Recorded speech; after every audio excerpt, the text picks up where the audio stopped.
Good morning, and welcome to UMH Properties' second quarter 2025 earnings conference call. All participants will be in a listen-only mode. Should you need assistance, please signal a conference specialist by pressing the star key followed by 0. After today's presentation, there will be an opportunity to ask questions. To ask a question, you may press star, then 1 on a touch-tone phone. To withdraw your question, please press star, then 2. Please note that this event is being recorded. It is now my pleasure to introduce your host, Mr. Craig Koster, Executive Vice President and General Counsel. Thank you, Mr. Koster. You may begin. Thank you very much, Operator. In addition to the 10-Q that we filed with the SEC yesterday, we have filed an unaudited second quarter supplemental information presentation. This supplemental information presentation, along with our 10-Q, are available on the company's website at umh.reit.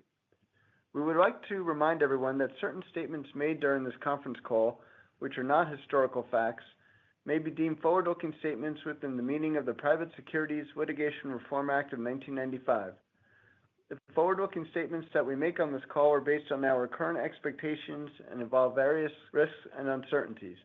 Although the company believes the expectations reflected in any forward-looking statements are based on reasonable assumptions, the company can provide no assurance that its expectations will be achieved.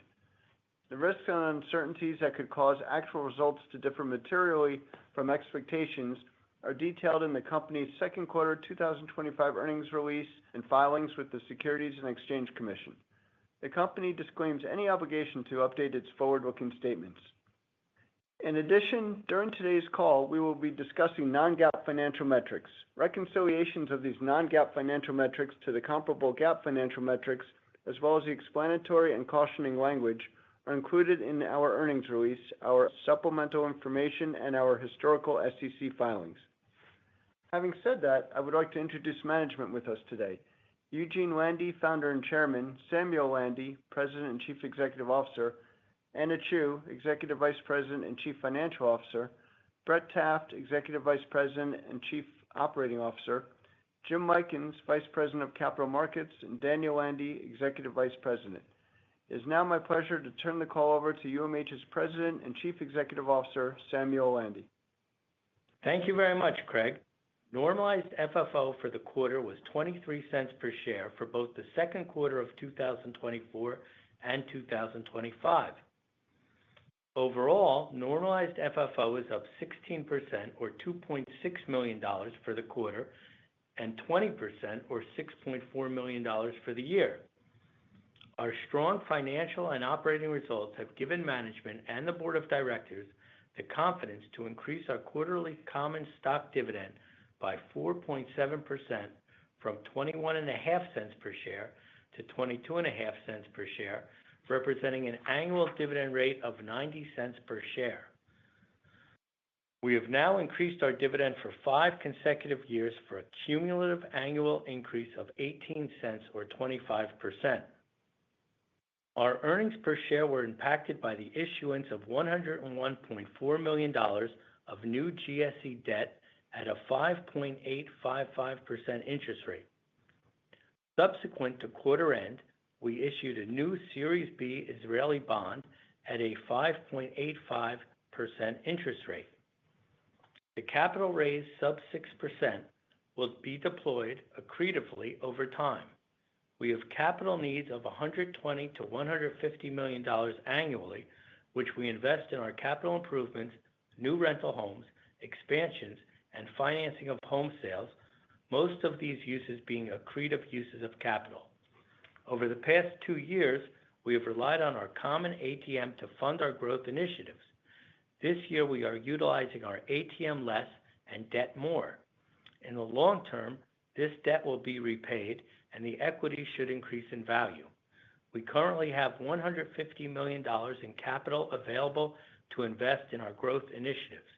Additionally, we are actively exploring acquisition opportunities, and we believe we will find compelling deals to deploy this capital, grow the company, and ultimately grow earnings per share and our share price. UMH had an active and outstanding second quarter of 2025.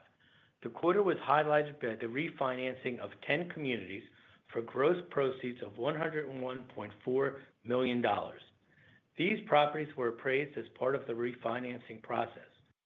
The appraised value of the 10 communities was $164 million, or $82,000 per site. UMH's total investment in those properties to date is just $67 million, meaning that in 10 out of our 144 communities, we have created $97 million in value. The incredible takeaway from these results is that as important as FFO and FFO per share results are, it's as important to be aware of the value UMH adds to our investments in our communities.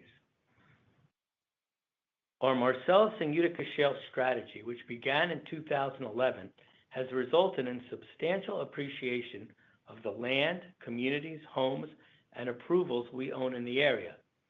Data centers, the Shell cracker plant, pipeline projects, new gas wells, and electric generation plants all create the need for more quality, affordable housing. UMH owns 4,000 acres of land in 78 communities with 12,300 home sites in the Marcellus and Utica Shale areas.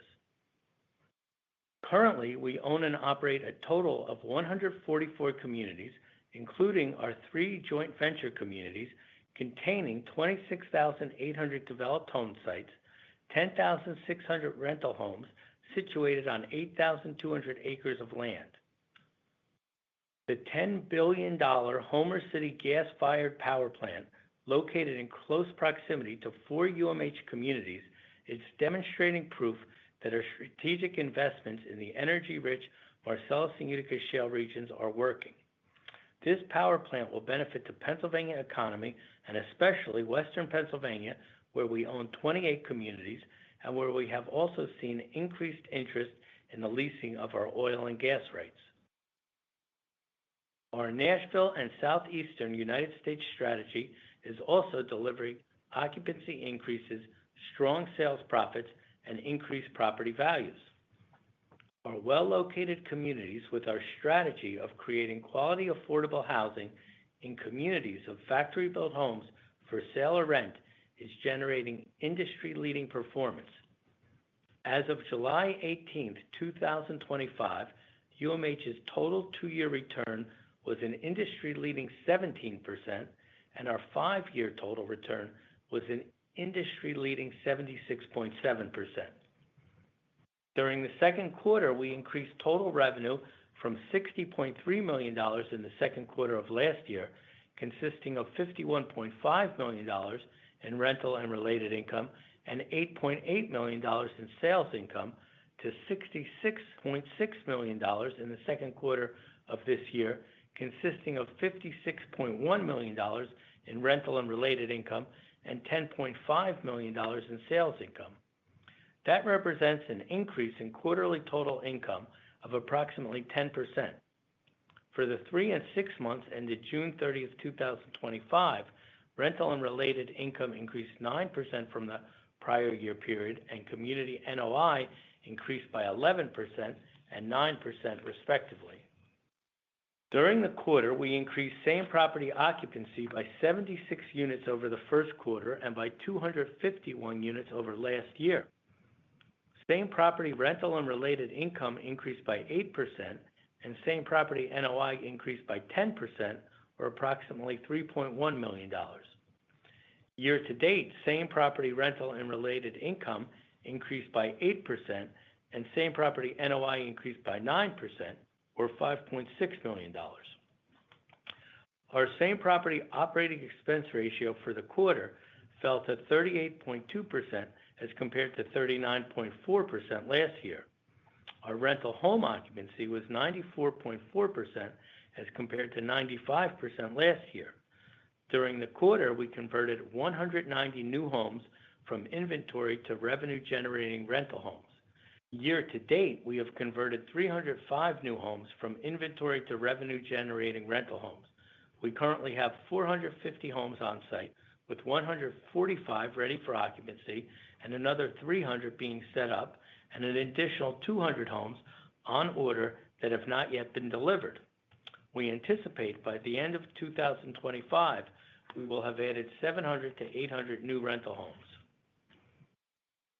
Sales of manufactured homes continues to grow, driving additional sales profits. Gross sales for the quarter were a sales record at $10.5 million.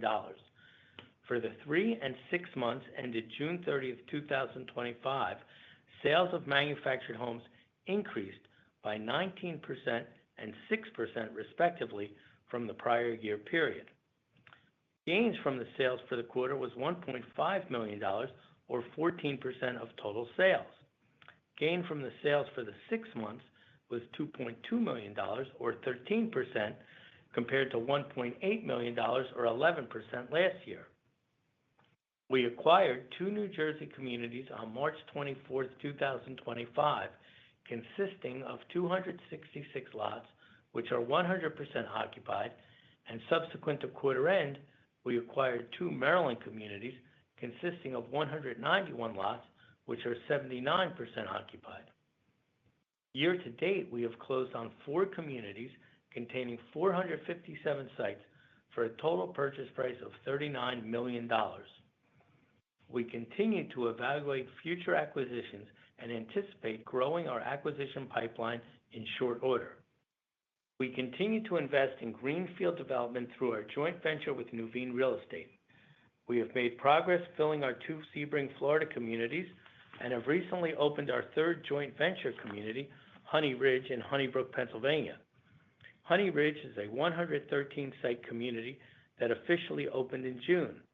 Sales traffic is incredibly strong, and the homes are selling as we set them up. We anticipate our investments in a joint venture to generate increased cash flows and improve results as we continue to fill the communities. We invite you all to come to the Innovative Housing Showcase on September 6th to September 9th in Washington, D.C. on the National Mall, where we will be showing 3 of our homes. These homes will be a Ritz-Craft multi-section home, a Champion single-section home, both homes with factory-installed GAF solar shingles, factory-installed solar batteries, and factory-installed car chargers, and a Capco multi-section home to highlight the upcoming possibility of 2-story HUD code homes. We are excited about HUD's desire to solve the affordable housing crisis by breaking down zoning barriers and providing incentives for more manufactured home community development with easier to obtain lower cost financing. The Big Beautiful Bill made Opportunity Zones a permanent structure which could enable UMH to improve and build more communities within Opportunity Zones. UMH's current Opportunity Zone Fund has grown its annualized revenue from a year ago by more than $900,000. These results demonstrate the potential growth impact of Opportunity Zones. We view our 3,100 vacant lots and 2,300 acres of vacant land, 349 fully entitled lots, 406 completed and constructed lots, and 500 lots in the approval process as incredible opportunities to increase rental revenue, sales revenue, finance and insurance revenue, and increase value in FFO per share. This organic growth should allow us to generate earnings growth and improve operating results for the years to come. Additionally, with our strong balance sheet, we are prepared to execute on compelling acquisitions as they become available. The fundamentals of manufactured housing are strong, and UMH is well positioned to grow through our established long-term business plan. And now I turn it over to Anna to discuss our second quarter results. Thank you, Sam. Normalized FFO, which excludes amortization and non-recurring items, increased 16% from $16.8 million for the second quarter of 2024 to $19.5 million for the second quarter of 2025. Normalized FFO per diluted share amounted to 23 cents for both the second quarter of 2024 and 2025. Sequentially, normalized FFO increased 3%, or $632,000 from the first quarter of 2025. Rental and related income for the quarter was $56.1 million compared to $51.5 million a year ago, representing an increase of 9%. This increase was primarily due to an increase in same property occupancy, the addition of rental homes, an increase in rental rates, and the purchase of 2 communities at the end of the first quarter of 2025.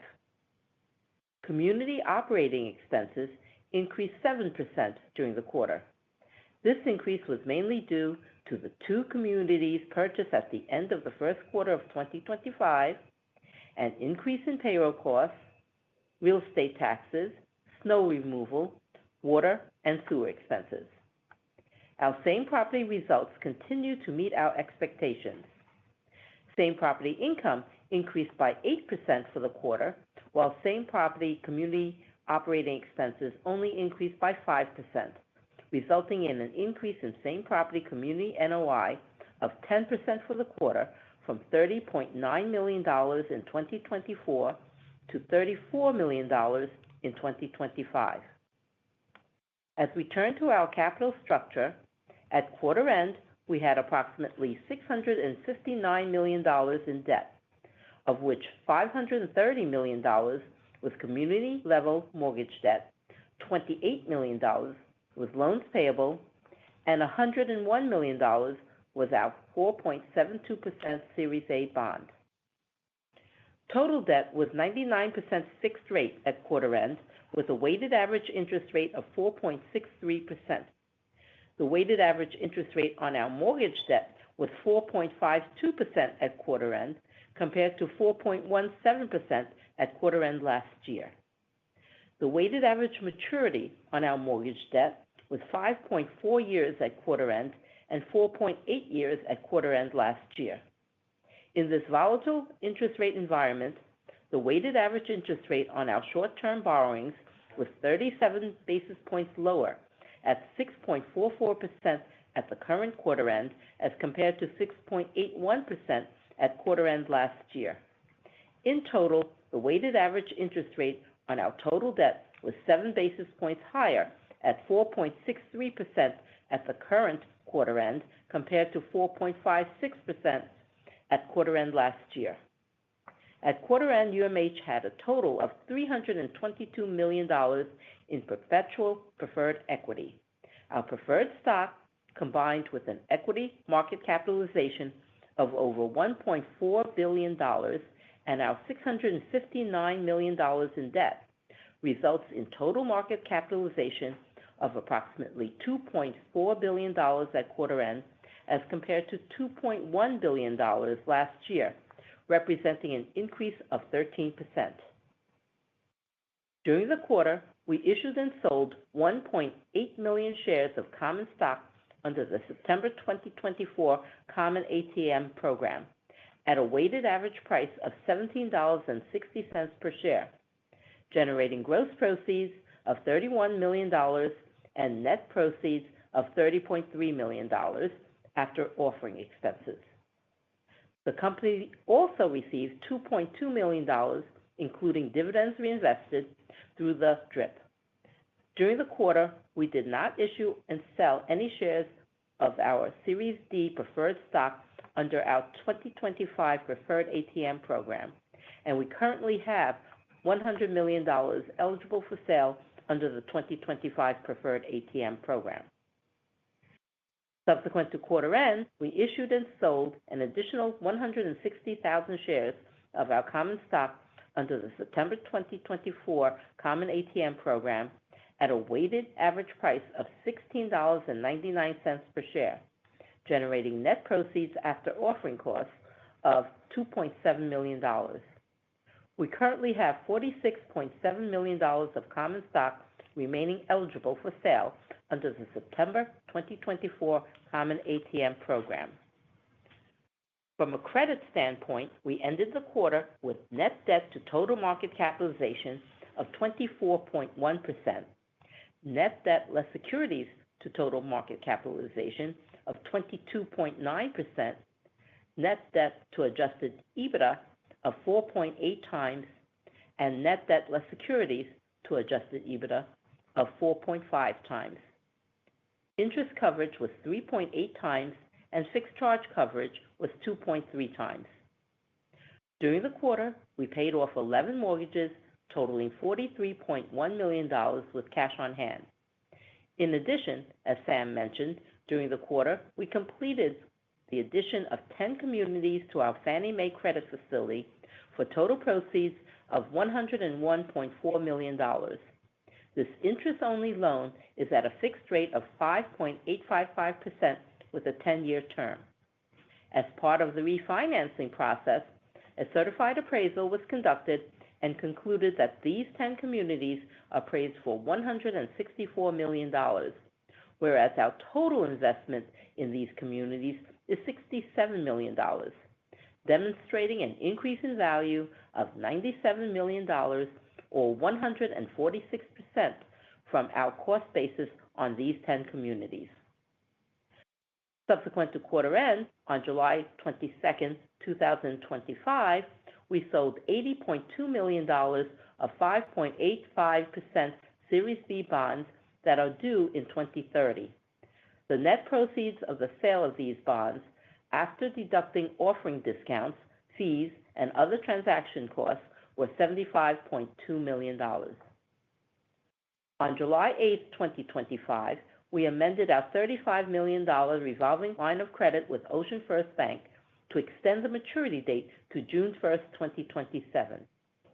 Interest is at prime with a floor of 4.75% and is secured by our eligible notes receivable. From a liquidity standpoint, we ended the quarter with $79.2 million in cash and cash equivalents and $260 million available on our unsecured revolving credit facility, with a potential total availability of up to $500 million pursuant to an accordion feature. We also had $194 million available on our other lines of credit for the financing of home sales and the purchase of inventory and rental homes. Additionally, we had $30.2 million in our REIT securities portfolio, all of which is unencumbered. The portfolio represents only 1.4% of our undepreciated assets. We are committed to not increasing our investments in our REIT securities portfolio and have, in fact, continued to sell certain positions. At this time, we are not updating our full year 2025 guidance. We are well positioned to continue to grow the company internally and externally. And now, let me turn it over to Gene before we open it up for questions. Thank you, Anna. UMH is a leader in the manufactured housing and affordable housing industry. We believe that our years of hard work will lead to favorable legislative changes that will allow us and the nation to increase the supply of affordable housing while generating industry-leading returns. Our mission to provide quality affordable housing is an important and worthwhile cause. Recent changes in the HUD code allowed duplexes, triplexes, quadplexes, and potentially two-story homes. These changes greatly increase the value of our existing investments and have made new investments where land costs are higher and affordable housing is needed more attractive to us. Additionally, we are proud of our partnership with GAF to install solar shingles at the factory. Factory production should reduce the cost of solar shingles and thereby utility costs, further benefiting our tenants. We have seen positive proposed revisions to the Opportunity Zone laws that may make raising capital for Opportunity Zones easier. We are excited about the future of the industry and plan to utilize these recent developments to benefit all of our shareholders and further grow the company. Operationally, the foundation we have laid over the past few years has positioned the company to generate outstanding results for the foreseeable future. Our communities continue to report strong sales demand, growing occupancy, and more efficient operations. We continue to develop our vacant land, which over time will increase the value of our communities and our company. We plan to be active on the acquisition front as compelling opportunities become available. UMH is poised to grow the company and our earnings because of our past achievements and the efforts of our sensational team. Managing a large portfolio of manufactured housing communities is not an easy task. We value all of our partners, bankers, shareholders, and residents, Each of you is a critical part of our current and future success. We will now begin the question and answer session. To ask a question, you may press star, then one on your touch-tone phone. If you are using a speakerphone, please pick up your handset before pressing the keys. To withdraw your question, please press star, then two. At this time, we will pause momentarily to assemble our roster.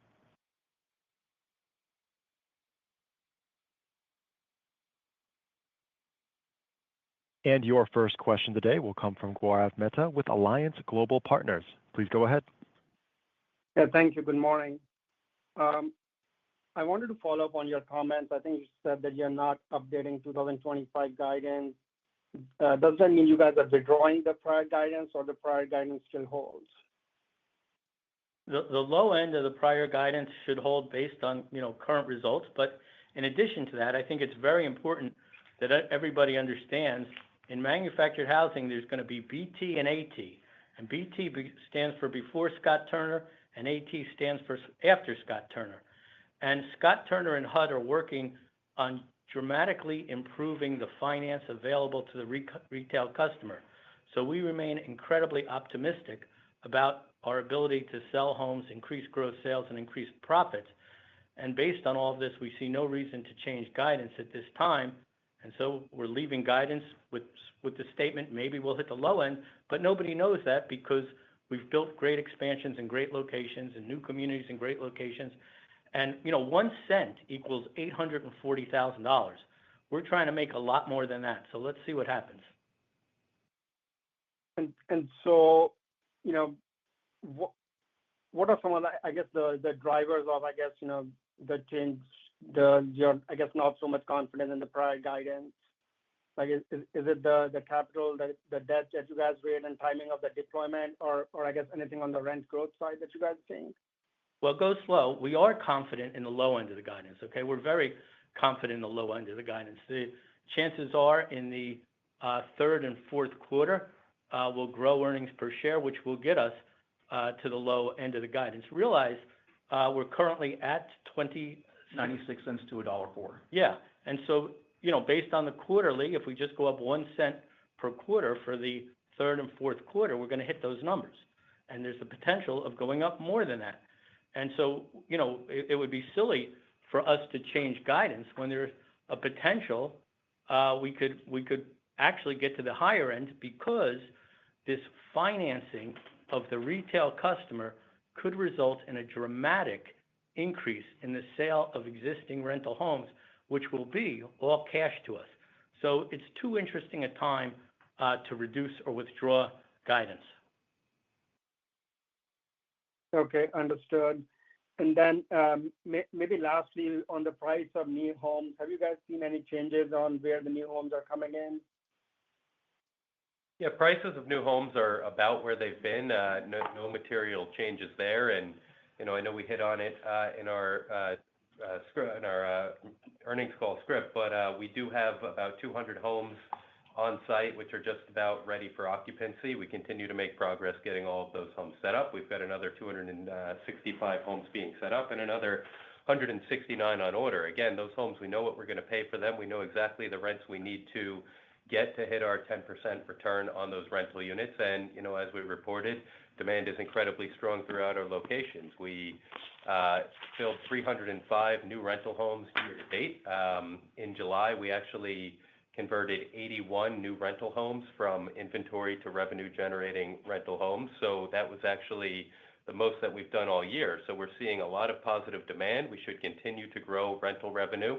We're very comfortable with where our expenses are, and we see our same property results continuing in the right direction, plus what Sam's saying on the increase in sales. So we're very confident operationally that we're going to get where we need to go. Okay, thank you. That's all I had. Your next question today will come from Rob Stevenson with Janney. Please go ahead. Good morning, guys. Have you finalized your plans for the Conowingo Court acquisition, and how many of those 142 sites are going to need to have their homes removed in that process? Yeah, so again, we're happy to get that deal done. It was a long time coming. I think we had it under contract for a year and a half or longer.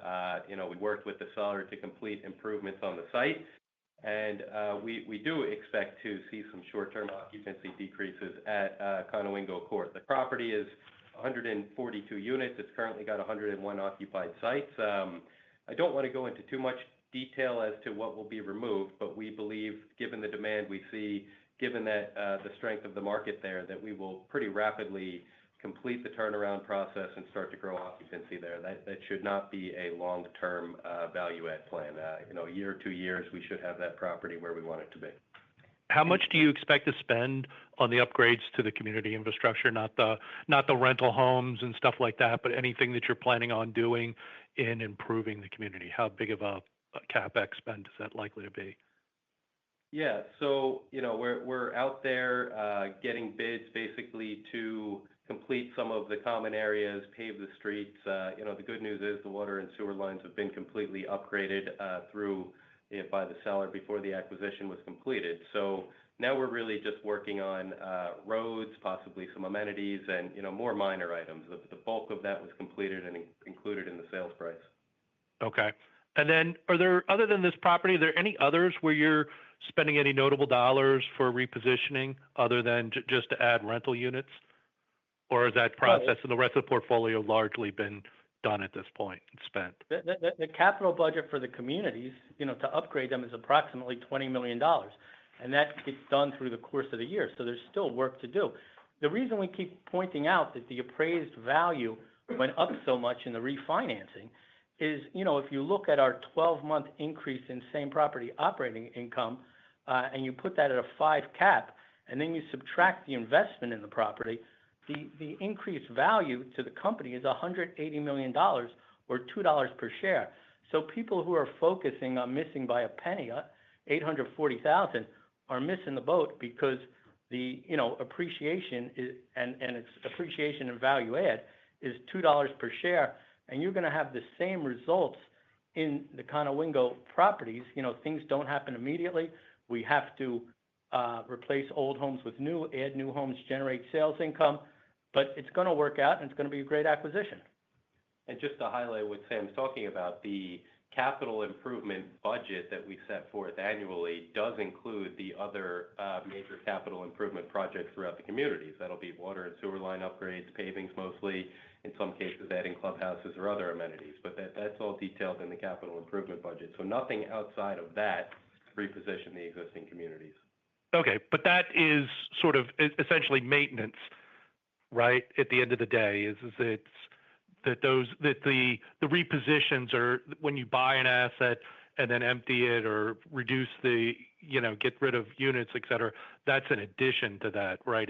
That's not part of the sort of normal capital that you do? Well, so the reason I don't see it that way, maintenance is snow plowing, fixing potholes, repairs and maintenance to rental homes as they become vacant.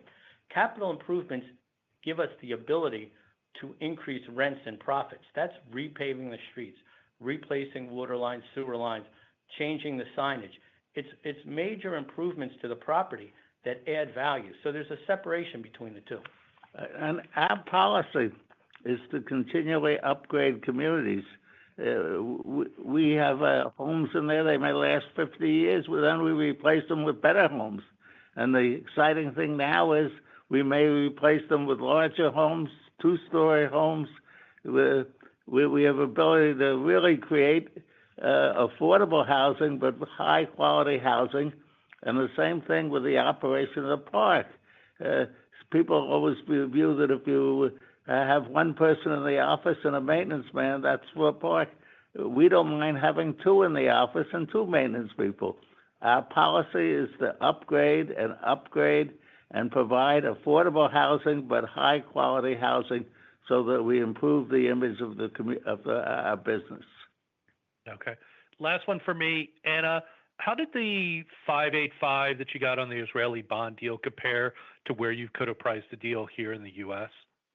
I think if we look at the U.S. pricing, it would have been higher if you look at other people's unsecured debt. And those are for people who are, like we in Israel, we obtained a AA minus rating from S&P Merlot, we wouldn't be able to do that here because here they depend a lot more on unsecured debt.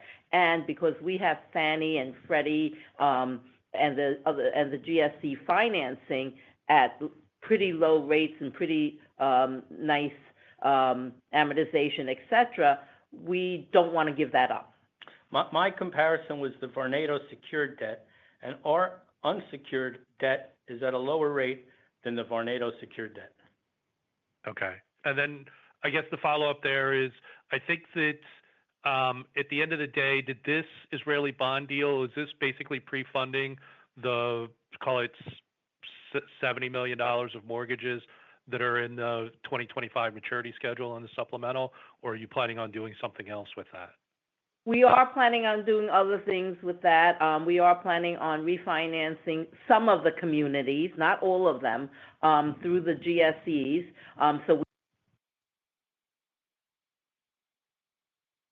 Pardon me, this is the conference operator. It appears we have lost connection to our speaker line. Please stand by while we reconnect. Thank you for your patience.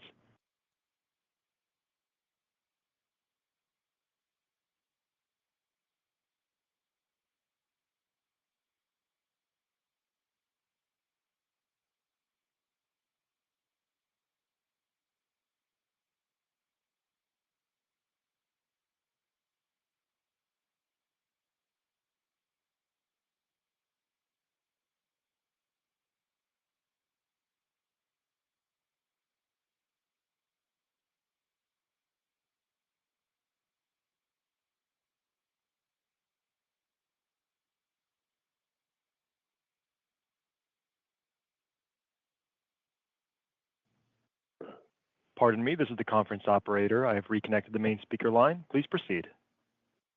My apologies. I wasn't sure where I left off.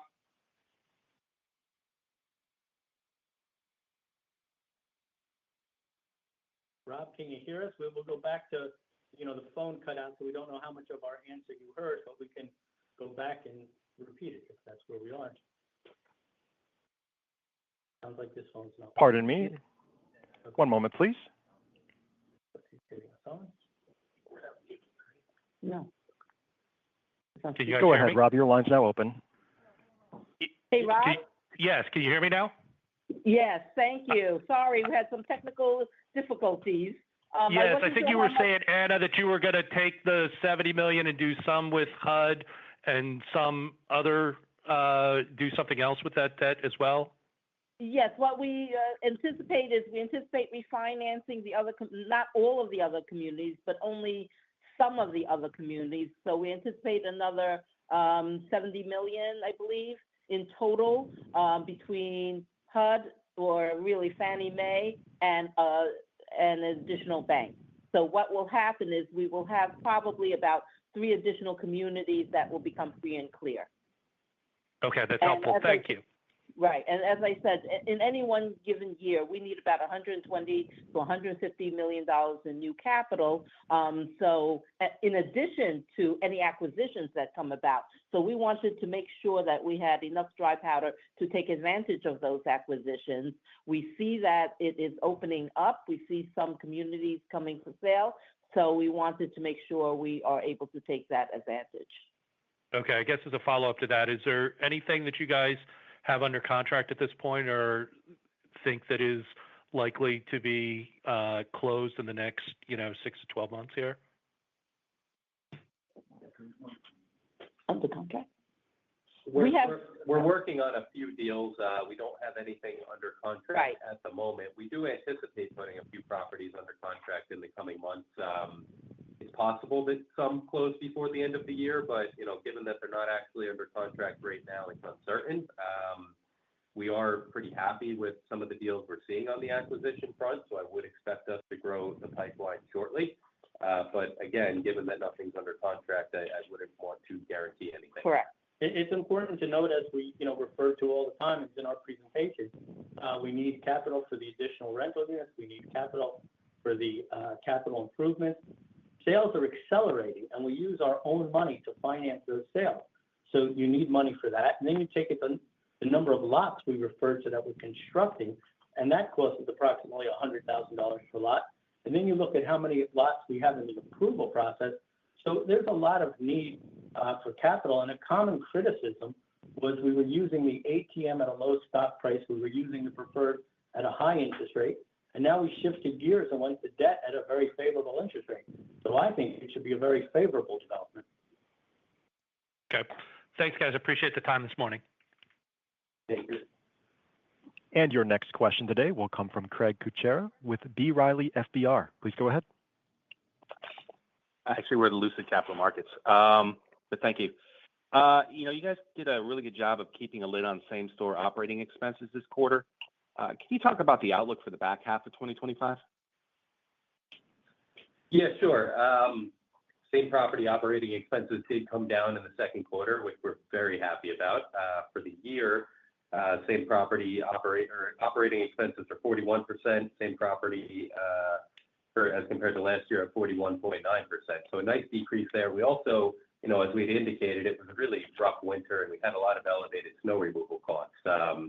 We anticipate same property expenses to be in a similar range to where they were, which was growth of 4.7% over last year.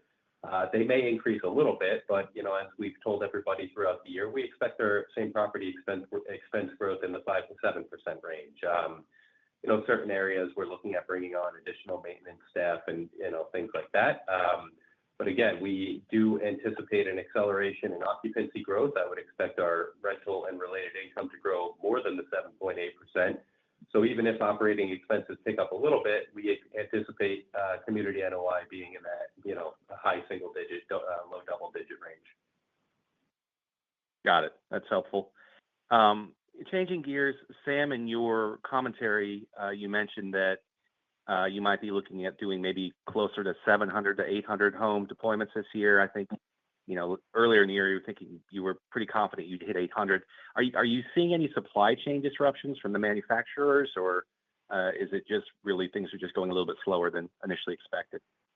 No, I don't think anything's going slower. The only thing possibly going slower, setup crews are a little bit of an issue, but we can get through that. And again, we remain confident. We want to be conservative, 700 to 800 units.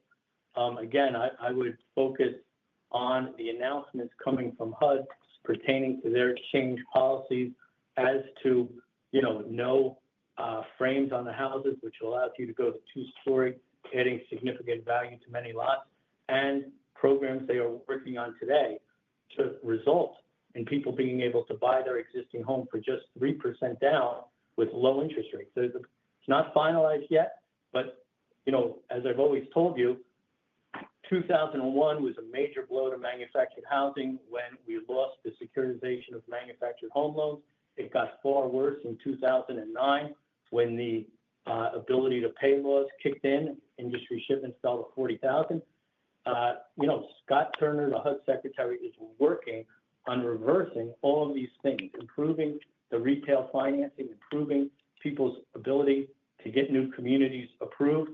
So we remain very optimistic, especially about our ability to sell existing rentals at a cash profit, because these new loans will generate cash. Yeah, and Sam, we should cover no tax on tips. No tax on tips is huge. So you have to understand that 30% of your income is what qualifies you for the loan. So the new rule, $25,000 in income can be tip income that you're not taxed on. So you pay FICA taxes, but anyhow, you pay no other taxes. So $25,000 in income on a 6% amortization, 25 years, is $100,000. So right now, with a letter from the employer, the restaurant, et cetera, saying this person is earning $25,000 in tips, we think we will soon be able to qualify them for $100,000 more in buying power they have. And if it's not 100, and it's not 25,000, it's 12,500, then they're going to qualify for 50,000. So this is absolutely the hugest development, which is why I keep harping on it and why it would be silly to change guidance based on $840,000. I gotcha. Changing gears, I'd like to talk about your interest income. There was a sequential decline from the last couple of quarters. Is that just a function of some movement in your cash balance on hand throughout the quarter, or have any adjustments been made to rates at UMH Finance?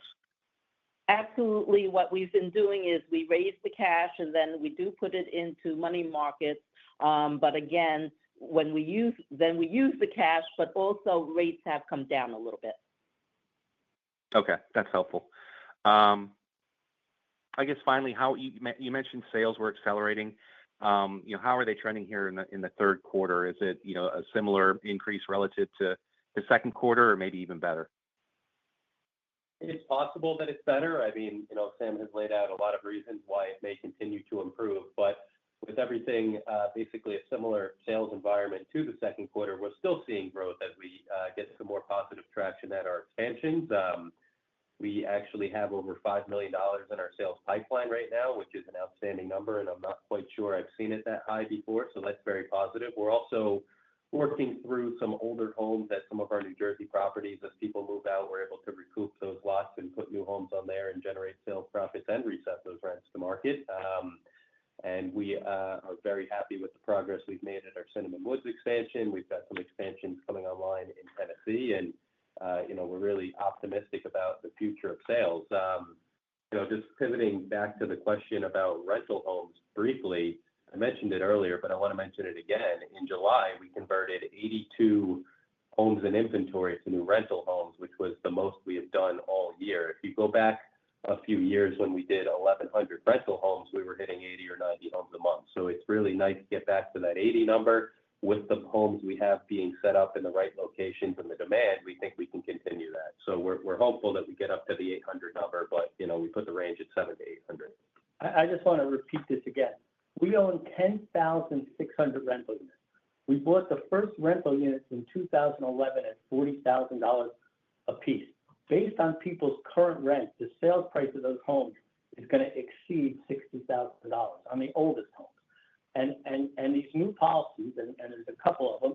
Number one, we've got the licensed mortgage loan originators to agree that your monthly payment, what you're paying for housing, if you're in a $2,000 a month apartment and you're moving to $1,000 per month manufactured housing, that carries more weight than debt to income or percentage of income. So that's huge. That's a huge new development in the last quarter. And then we just talked about how no tax and tip is going to increase their income. How I didn't talk about yet how we could credit their existing down payment on the rental to down payment, their existing security deposit on a rental to down payment on a sale.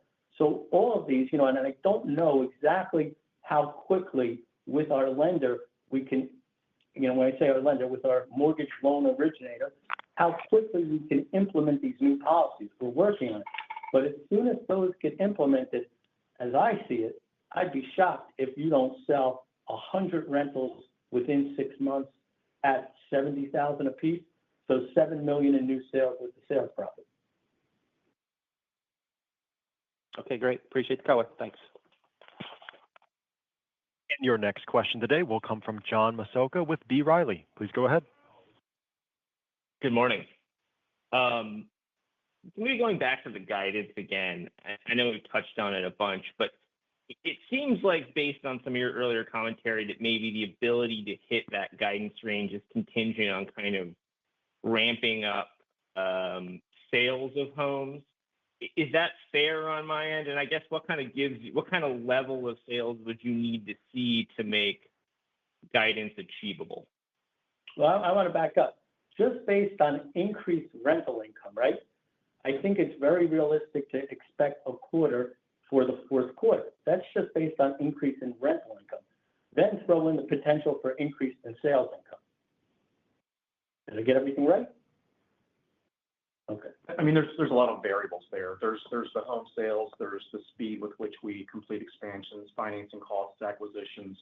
So Sam talked about the confidence in hitting the lower end of the range, but to your question, all of those things and others are going to impact whether or not we can hit the higher end.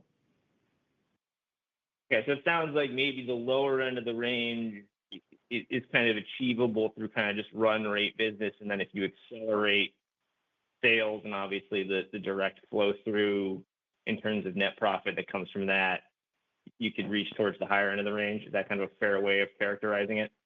It's a fair way of characterizing it, and as we all know, we're making forward-looking statements. We could be wrong. There could be a major recession. Interest rates could rise. But assuming things go as we see them at this moment, I think that's a very realistic statement. Okay. With that in mind, I guess, kind of your net income from selling homes, even though you had a record kind of top line quarter, was down a little bit. Was that the result of anything that was kind of maybe timing wise as you build that inventory, or I just kind of what was kind of driving maybe the margin?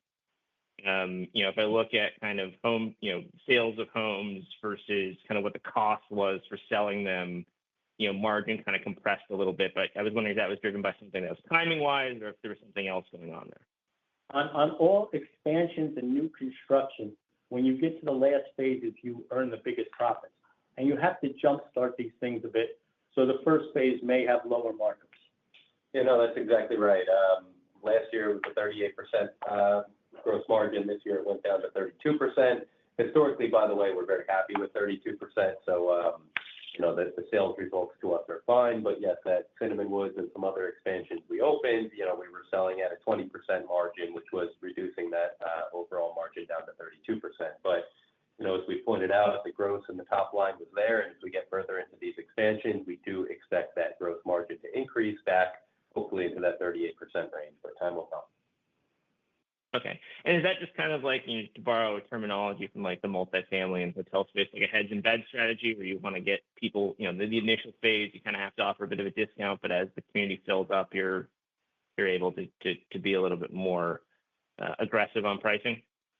Absolutely, 100%. People are fearful when you first open. They don't know what's going to happen. You have to establish that, you're going to fill this place. Home values are consistent or going up. And then our history and our experience is the last phase sells out quickly at the highest price. And then, kind of bigger picture, you've mentioned HUD a bunch on the call.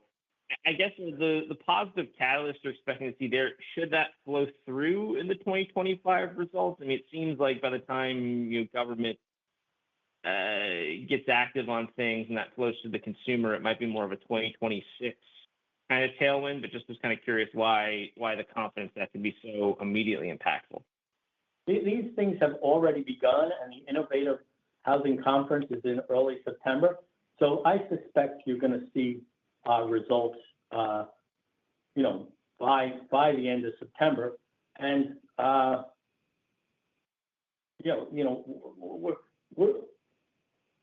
we're the greatest form of quality, affordable housing with communities for sale or rent.